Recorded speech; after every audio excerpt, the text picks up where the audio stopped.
Whatever Hawkins's feelings at that moment, he and his men had to move quickly. Shot was still falling fast around his new flagship, the Minion, as he signalled Drake and the Judith to join him out of range. As they sailed into the gathering dusk, the sound of gunshots died away, while the burning fireship lit up the western sky behind them. No other Spaniards followed them. They had clearly had enough of battle with Hawkins, and so, finally out of sight of San Juan de Ulua, Hawkins and Drake were able to drop anchor in the dark and assess their losses. Hawkins had begun the day with 6 ships. He now had 2.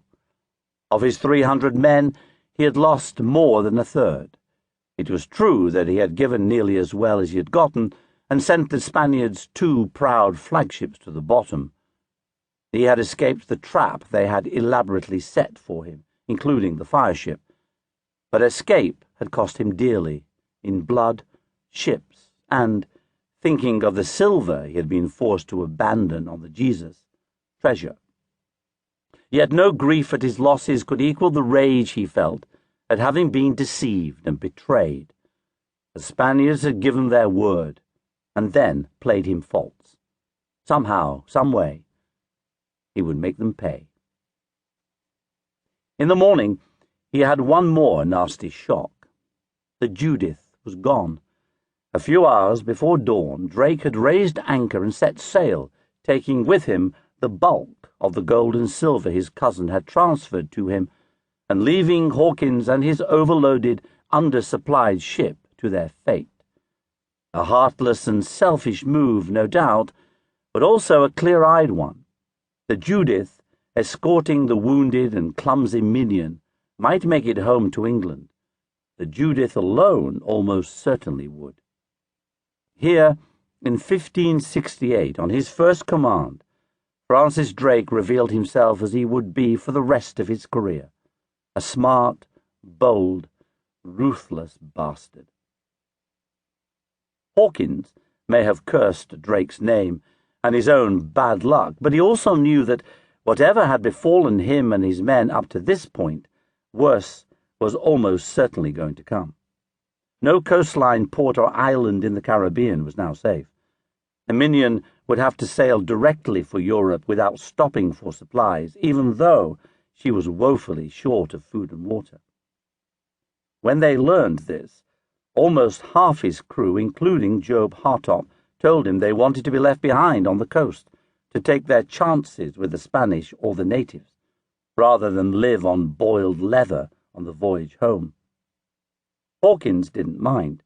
It lessened the number of men he would have to feed, and contemplating the coming trip, he could hardly blame them.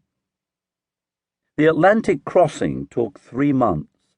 Hawkins had to deal with starvation, storms, and mutiny.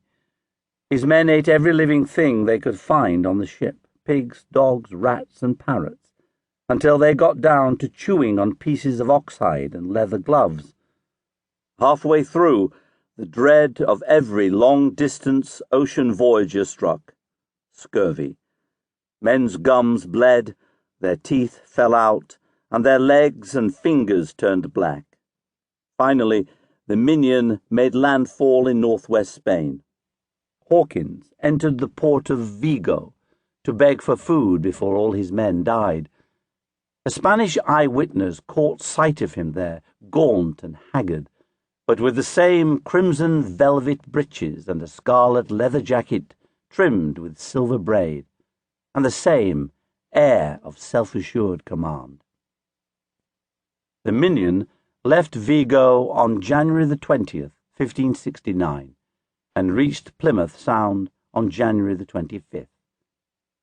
Of the 100 men he sailed from America with, there were 15 survivors. When he came ashore, he learned that Drake and the Judith had arrived in Plymouth 3 days earlier.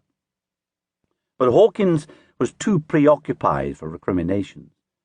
For one thing, there was still business to be done. Even after all that they had been through, Hawkins was able to send to his partners in London more than 25,000 golden papers.